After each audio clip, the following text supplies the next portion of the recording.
Welcome to Quality Time with MoreSteam. I am your host, Dan Swartwout. Today we have not one, but two great guests from the Dartmouth Hitchcock Medical Center and Clinics, Raquel Kelly and James Perry. This is a really fun conversation. Raquel is a Lean Six Sigma Black Belt and Performance Improvement Consultant with Dartmouth Health. In part, Raquel's LinkedIn says a seasoned healthcare executive with expertise in operational management, performance improvement, and Lean Six Sigma methodologies, passionate about leveraging data-driven decision-making and change management to enhance healthcare efficiency and patient outcomes. This is another good healthcare-focused episode, and we've got more of those coming up in the future. So I think you're really going to enjoy this conversation.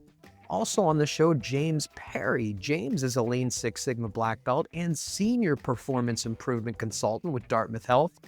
James also has a certificate in process modeling, and we talk about that a lot during today's episode. Process modeling with MoreSteam's Process Playground to improve efficiency and outcomes in healthcare. One thing about this episode, while we were recording the podcast, there was a lot of construction right outside Raquel's window. So from time to time, you may hear some faint construction noises in the background. Through the magic of post-production, I think we got most of it out, but again, from time to time, you may hear that, and if you do, just go ahead and ignore it. Thank you again so much for joining us on this show. I'm really excited to bring it to you.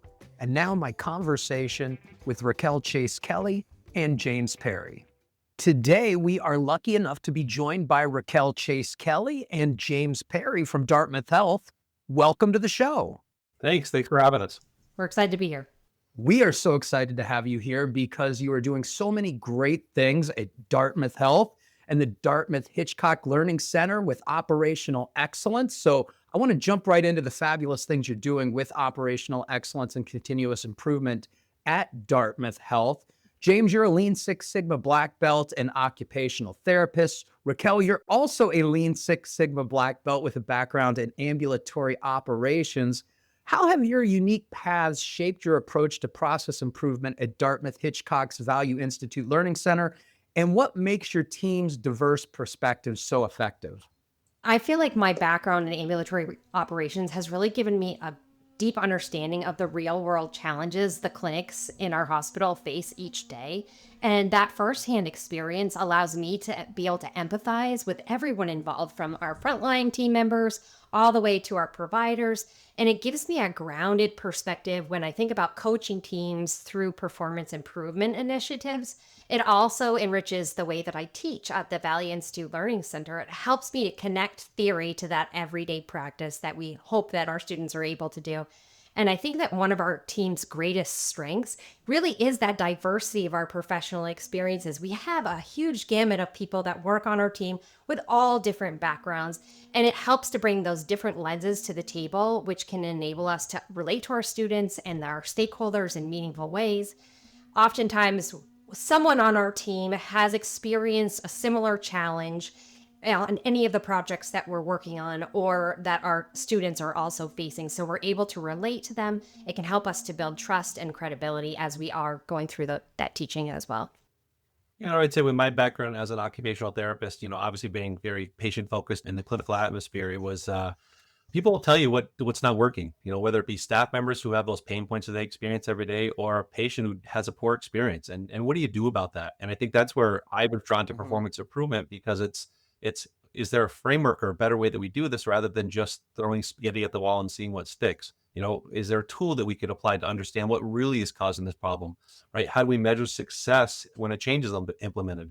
So I was drawn to it in that respect. And it's great to work with this team because, as Raquel said, we all come from such a diverse and different background that, we have people that were in the lab. We have people like myself who were clinical. We have people that were in administration, and bringing those different points of view together is really effective because every voice is represented in the room. And you say, okay, how is staff doing with this change? How is the patient impacted? How does this impact our administration?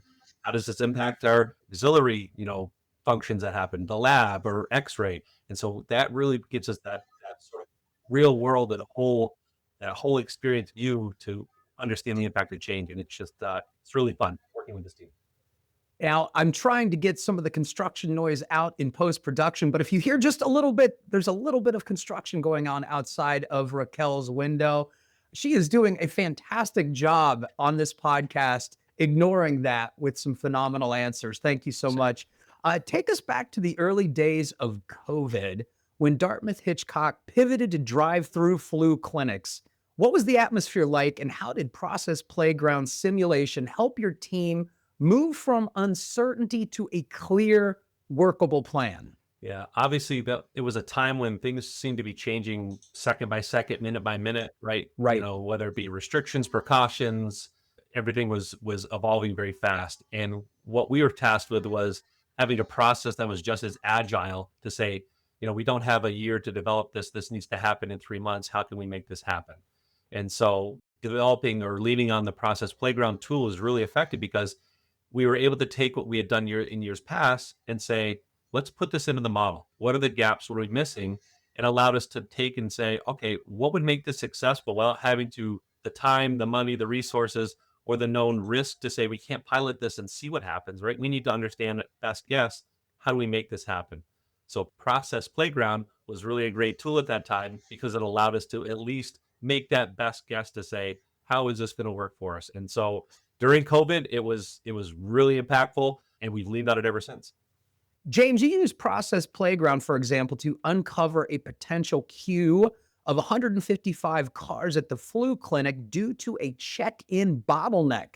Can you walk us through how you identified this issue and how the simulation changed your team's plan going forward? Yeah, so when we were first tasked with pivoting to that drive-through flu clinic, we relied on what have people done in the past. Drive-through flu clinics were new, but it was new to have this volume that was expected to come through them. So how do we sort of ramp that up Right. and make that best guess? And so when we did that, we said, okay, how have we done it in the past? What will we need for resources? And then we started to collect data that we didn't have already, right? How long does it take to deliver an injection in a car? How about 2 people in a car, 3 people in a car? How about if we had a bus of 7, right? How long would that take? So having to collect that data was really, really good. How long does it actually take a person to check in? So we collected that data, and relying again on past experience, we got to the point of, great, let's actually map out and lay out where cars are going to come in, the actual, layout of the clinic. And when we went back and the teams were meeting and starting to identify resources and actually assign nurses, injectors, people for check-in, my colleague and I actually put the data into Process Playground. And when we ran it, immediately it was, oh boy, this is a problem. And we saw immediately a check-in because of the increase in volume from past years. You had 155 cars that would have been waiting there at noon time. So we literally ran down the hall and said, oh, we need to pause. Why? Because of this. And we showed the team, we were able to reassess, redesign quickly. Okay, we actually need to double our check-in. And when we did that and ran it in the model, the queue was gone. And so by doing it, avoided that, let's try this. Suddenly we have 155 cars there on our first Saturday. It wouldn't have been successful. It would have allowed us to at least take that best guess. And actually the first clinic went really, really well because of that. I can attest to that. I was there too. Really? Yeah, I was there. So I was on the operations side and got to see all of the work that Jamie and Matt had done for the planning, and it worked so seamlessly. It was incredible the number of people we were able to get through. People were happy. The people working were happy. It was a great feeling to have such a successful clinic at the end of that first day. It was awesome. So the results were that quick? Yeah, it was really impactful. And I'll say this, we also learned that if you make a change, let us model it out first, because we then did a clinic where they said, oh, between these 2 hours, we're going to let 400 people from a local school district just show up when they can. But when you do that, it's not inherent to what we had modeled out. And so there immediately was a queue. And we could have shown them, now, by doing that, you're going to see this, right? You need to keep an eye on this. So we've learned both ways. We learned, yes, if something changes, let's model it out, at least see if there's going to be a potential impact. Wow. Raquel, as someone newer to simulation, what was the biggest surprise when you started using Process Playground? Was there a moment when the model's results completely shifted how you viewed a process? I think probably what surprised me most was just how powerful it is to be able to experiment with those process changes, like the staffing or room assignments that I worked on with the OBGYN work that I did without disrupting those real world operations. With the process playground, we can safely explore the what ifs and be able to visualize those outcomes, making any changes before we make those changes on the ground. I often think about how transformative it would have been for me to be able to have access to a tool like this when I was a senior practice manager or a director working in those ambulatory clinics. It would have helped me plan more accurately, especially when it came to staffing and employment volume alignment. I don't think that there was a singular aha moment, but the overall experience of being able to see those data-driven insights come to life really has reshaped how I think about process improvement. And this kind of simulation tool could have been a game changer for me, like I said, during my time in operations. But I'm hopeful that we're able to actually now, because I know about it and Jamie, and we're trying to spread that word a bit, that hopefully in the future we'll be able to use this to leverage some of our other ambulatory departments' processes and also their planning for appointment volumes and resources going forward. I just feel like it's such a great tool. We need to get it out there more. We have had some healthcare professionals as guests on the show in the past. We've also had healthcare professionals at MoreSteam's Best Practices for Operational Excellence conference. Healthcare data can be messy, and you've had to do manual simulations like timing injections in cars. How do you balance the need for rigorous data with the reality of limited or imperfect information when building models? And what's a key lesson you've learned? Yeah, I would say you're never going to capture 100% of it is my lesson, right? If you can capture 80% of what you need to develop a model, that will give you a best guess. And so we always say it's not a recommendation, it's a best guess because it's only as good as the data you put into it. You don't want a model, it's current state, it's what's happening now, knowing that as you do something longer, timing changes. So the other aspect of that, I go back to when we transitioned back to an in-person flu clinic model was we needed to do 2,500 in a day. And when we modeled it out, it looked great. And when we started, when we started the first clinic, we went there and observed and started to collect data on our timing just to check our model and say, is the timing accurate? And what we discovered there was a cue because our timing was a little bit off for our vaccinators. Then the question of why is that happening? And so it allows you to have that real world sort of check and say, okay, this model was the best guess. It's not meeting what we predicted. Okay, why? What did we miss? What do we need to adjust here for the next application? And in that application, what we did was we moved the queue from outside the room to just inside the room. So the people doing vaccinations could see the person waiting, and immediately the times picked up. So that visibility of I have a person waiting cued them to say, okay, I need to do this a little quicker and more efficiently. And that changed it and the time was back. So again, that's that real world is oftentimes different than what you model out. But how different is it? And what do we need to adjust to get a more accurate picture with that current state? Once you have that, then you can really start to play around with adjusting lever here, lever there, and say, what does that impact? What does that look like? And that's when it really becomes fun. Can you share a story where Process Playground's results challenged leadership's assumptions, like in projects like the MRI backlog or the complaint resolution process, and how it reshaped a major decision? I'll talk about the MRI one because that was a fun one. Okay. We were tapped with a backlog in MRI that they just couldn't catch up on. No matter what they did, they always had a backlog. And so the question came, if we were to have an MRI trailer on site, how long would we need it here for to get through our backlog? Knowing that there was a cost associated with it. So gathering current state, mapping out all the different studies we do, the current resources we had assigned to it, I was able to model out, okay, the trailer would have to be X number of hours for X number of days for X number of weeks to get through to catch up on this backlog. But what we also noticed was none of their resources, meaning the current MRI units, were running 24 hours a day. So there was there room to fluctuate those resources and potentially add hours? And so I asked the team that, and I developed another model where you could actually reduce the number of weeks the trailer is there by increasing these resources here, here, and here. So it was powerful because it answered the team's question of how many weeks would I have to have the trailer there, but also what are some other options that we could at least consider? Knowing that I didn't know if it was possible or not, but it gave them the ability to at least have the information to say, can we add hours here? Can we add staff here? Do we have the resource to expand that? Knowing that it'll save X number of weeks of trailer use and still enable us to meet our success there. So that was a really, really fun project that enabled them to at least, again, consider and know what are some options that are out there for them. Raquel, you and James used Process Playground to show the OBGYN team that it needed 12 to 15 staff members instead of 6 to 9 for chaperone requirements. How did leadership react to that? And what was the impact of securing those additional positions? Yeah, so the simulation results validated what that OBGYN team had been feeling for quite some time, that the current staffing levels just weren't sustainable, right? They knew it. They could feel the pressure day in and day out. And then presenting that data in a visual evidence-based way really resonated with the leadership team and helped to build a compelling case to advocate for more resources for the OBGYN team with our human resource partners. And so they reacted really well. I felt like they were excited about it. They felt like they were sort of validated in their concerns over the time that I worked with them. And I think that they've also been spreading the word about the awesome work that we did with the simulation process playground and being able to use that. I know the director's been talking it up to a lot of her colleagues and saying how excited she is about it. So hopefully that word will continue to get out there about it. One of the things you hear about in the healthcare field is the long hours that everyone puts in. You hear about nurses and their long shifts, doctors going for, I don't know, how long do doctors go now at a time sometimes? Depends. Nurses, how long do they go now? I mean, it just depends. It depends on the role. I think it depends on whether they're working in their ambulatory clinic setting, if they're in the OR.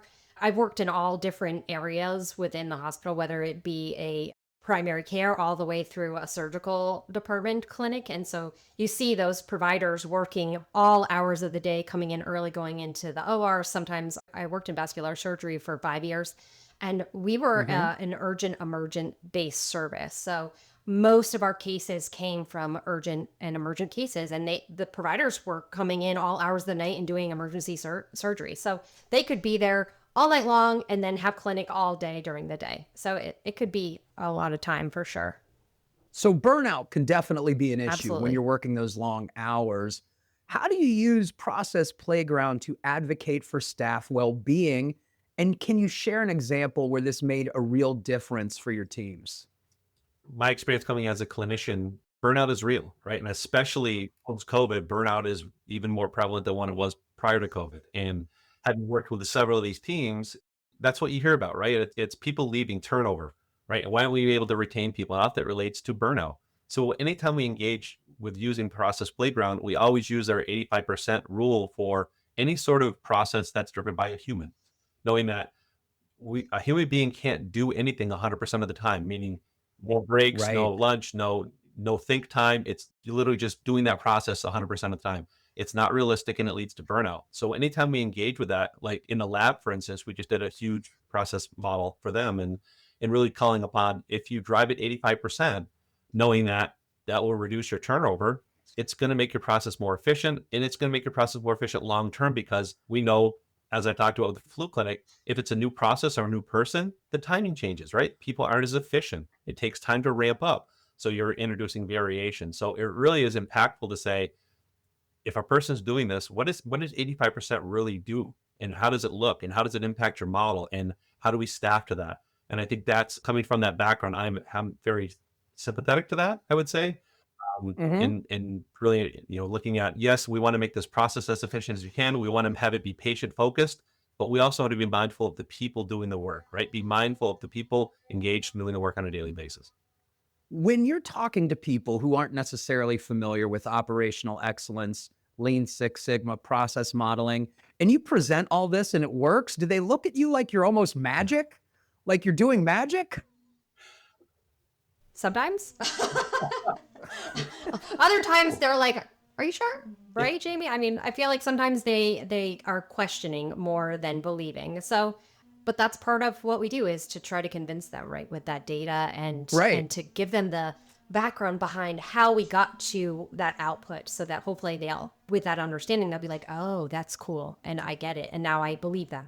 Yeah. And I think because we engage with them from the start with building the model, everybody has an expert point of view of what they do, but very few have an expert point of view of what the whole process looks like. So when you start to tie those pieces together, and then you say, okay, let's look at the process as a whole in its current state. Now let's change this one lever, right? Let's up our volumes by 30%. and you can see the impact and show people the impact and say, look at where you get bottlenecks. And it's great it's really, really great when the group says, that's exactly what we see, right? Great. We captured it. We got it. Now let's make it better. That's the impact. And that's where sort of the, wow, this is magic comes out. And that's great. Because I'm thinking to myself, if you've got this identified backlog of 155 that's all of a sudden alleviated and ended, I'm looking at the two of you like, can you fix everything that's wrong? They try. They try to engage us in lots and lots of more projects usually, but then we're like, well, you have to actually go through a whole process to get us engaged if there's something else you want us to look at. But I think both of our inclinations is to say, yeah, we would love to. How do we help?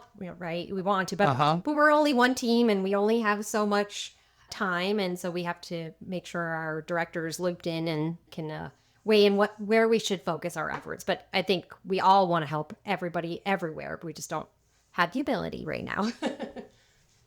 And you've got to remember the 85% rule for yourselves as well. Yes. Correct. At the Value Institute, you're teaching green belt and yellow belt courses to spread continuous improvement knowledge. How are you working to get more Dartmouth Hitchcock staff comfortable with tools like Process Playground, continuous improvement? And what's your vision for scaling this capability? Right now we're focusing on building our internal expertise on the Process Playground, and we're hoping that by training more of our own members and as we gain confidence that we can then act as champions and coaches across the system.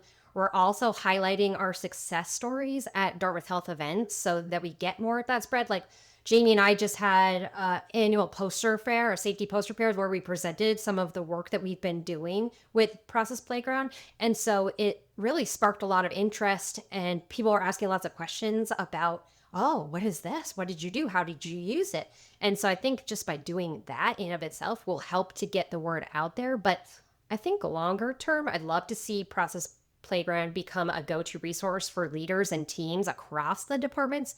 And the more people that continue to see its potential, the more likely they are to embrace it in their improvement toolkit. But also coming to Greenbelt and Yellowbelt, we talk about this awesome Process Playground tool that we use to create these simulations. And I'm hopeful that the more people that get exposure to it, the more excited they'll be. And then hopefully they'll be able to actually use the tools down the road. But right now we're really just, I think, building our own expertise within our team, because Jamie is really our resident expert on our team, which is great.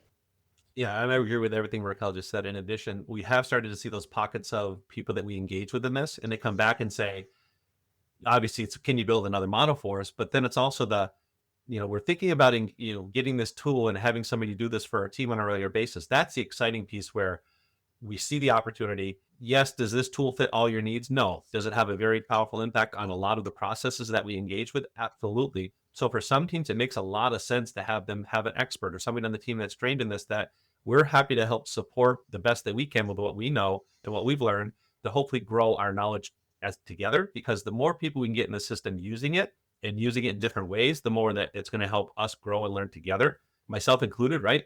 I'm just dabbling in it. I feel like I've been doing this for 5 years and I still learn something new every time I engage with it. And so the more we can get it more widespread in the system, I think the more powerful it's going to be for us, for everybody. You're teaching yellow belt and green belt there at Dartmouth Hitchcock. What's it like teaching and seeing the reaction of people who are learning these DMAIC principles and Lean Six Sigma? That's got to be kind of cool as you're guiding them on the path that you've already been. Yeah, I think we always describe it as a toolkit, and it's, yes, there's a framework to it, but it really is a toolkit. And it's fun when they recognize I have this problem. Here's a tool I can use, or here's 2 or 3 tools I can use and engage with it they didn't have before. And it at least drives them towards a different outcome than what they had before. And I say that because our gut reaction is to throw people at it, right? Add resources rather than really taking a deeper dive and understanding what the problem is. And that's what the toolkit is designed to do, is let's understand the problem first, like with Process Playground. Let's understand what the current state is, and then let's look at the changes, and let's see if what does success look like, and how do we get there in a slow, methodical way. And I think that's the power when you see people engage in that learning journey. It's exciting because it's more structured and it gets them to where they want to be. And it's usually wow, I never thought I'd get here, right? I never thought that this solution made sense, but it did. Yeah. I liked how you just phrased that we normally just throw more people at a problem instead of taking a reasoned look at it. I haven't heard it quite described like that before. And I'm going to use that in future episodes of the podcast. That was really good, James. Collaboration is a big thing, and you've been able to join some other healthcare providers in a collaborative network based on process modeling. How do you see this collaboration helping you share and learn new ways to apply process modeling in healthcare?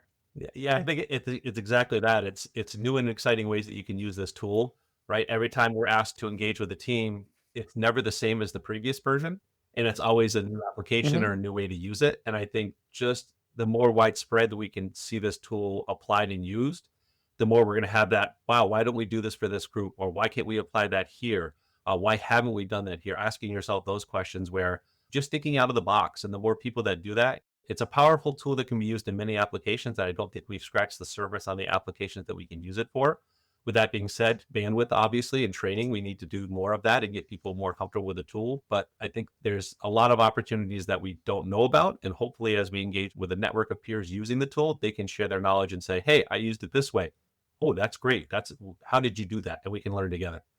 If you could give one piece of advice to a healthcare leader just starting their process improvement journey with tools like Process Playground, what would it be?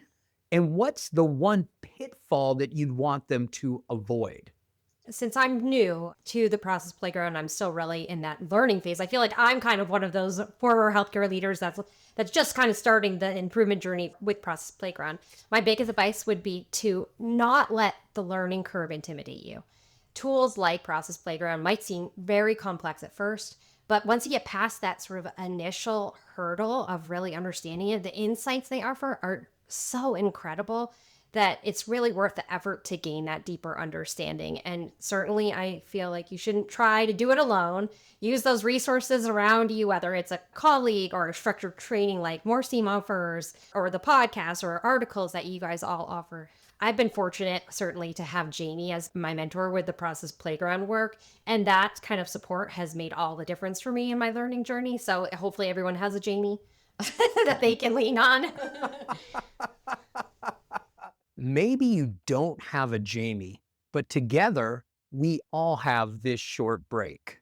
MoreSteam's enterprise process improvement platform includes the tools, training, and software you need to transform your organization into a problem-solving powerhouse. Join the ranks of Fortune 500 companies that trust MoreSteam for their enterprise process improvement. Visit MoreSteam.com to learn more. And now back to my conversation with Raquel Chase Kelly and James Perry.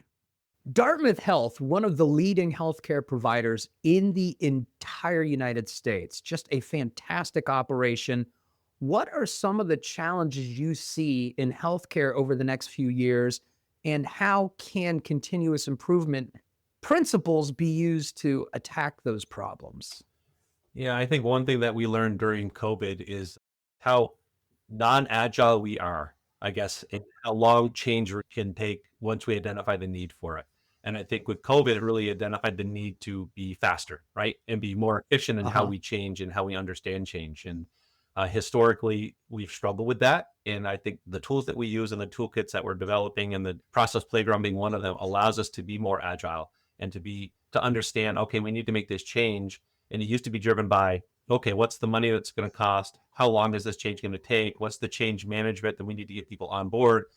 Now it's really, we need to have this change happen in a short period of time because something changed, right? Something drastic changed, right? COVID, for instance. How do we do that quicker?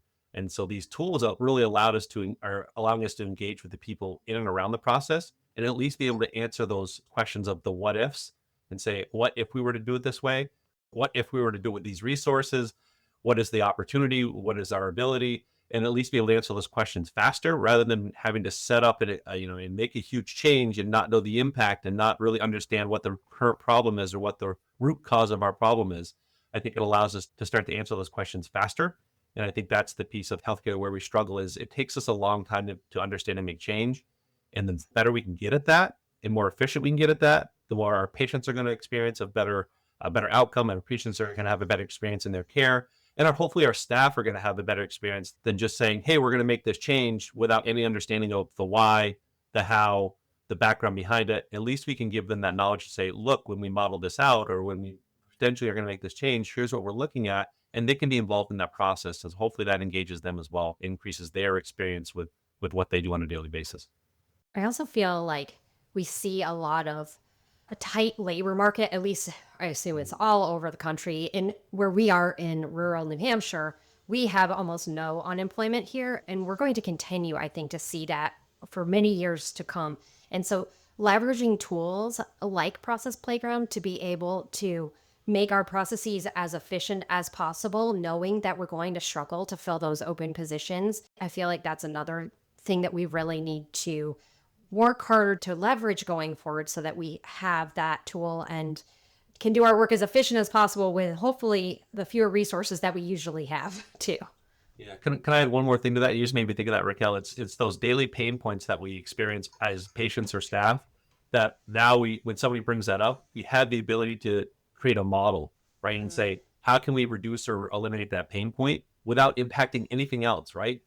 Without impacting their daily work as of yet, but we can make a change with that model and say, here's something that makes sense to pilot as a change in the real world that we see impacts the model in the way we want to reduce that pain point by for the patient or for the provider. And I think that's the impact that we hopefully will see in healthcare moving forward, is the ability to do that and reduce those pain points. Raquel, Jamie, this has been an absolutely fantastic conversation. Thank you so much. And Raquel, based on what you said, I've got a working title for this episode already. Everybody should have a Jamie. I have a working title for the episode right now. Great. That's fantastic. Before we go, anything that we haven't touched upon yet that you would like to add to this discussion?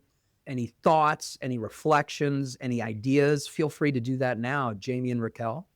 Yeah, I think my message would be take time to understand the problem. Don't come in with solutions that you think are going to work. Come in with solutions that you potentially have in mind, but be open to understanding the problem. And I think that's where I would start. Understanding that, defining what does success look like if this were to be better, but really taking the time to understand what the problem is and what's causing the problem. And don't just assume that if we do this, it'll impact it, right? Really take the time to understand the problem. And don't be afraid to go out there and do manual data collection, because it is really telling. Even though it's a lot of work, there are such huge gains you can get from that. And going out there and seeing the process too, right? There's a lot to be learned by being there, boots on the ground. I spent a lot of time in the OBGYN clinic just observing what was happening. It was very telling. So there can be so much that can be learned from going to that Gemba. Absolutely. Going to the Gemba. We talk about that almost every episode. So I'm glad you brought that up, and that's a perfect way to close. Jamie, Raquel, thank you so much for joining us. This has been a truly fascinating conversation. I appreciate your time so much. I appreciate your willingness to share what you have learned, what you've done, what you've experienced. Thank you both so very much. We appreciate it. Thanks, Dan. It's been a pleasure. Thanks Absolutely. for having us. And thank you for listening to Quality Time with MoreSteam. You can email the show at qualitytime@moresteam.com. And if you enjoyed the show, please leave a rating or review on your favorite podcast service. Also, please go ahead and visit our website, MoreSteam.com, to learn about the software and tools that can help you solve problems, eliminate waste, and do things better. We'll be back in 2 weeks with more Quality Time with MoreSteam. Thanks again.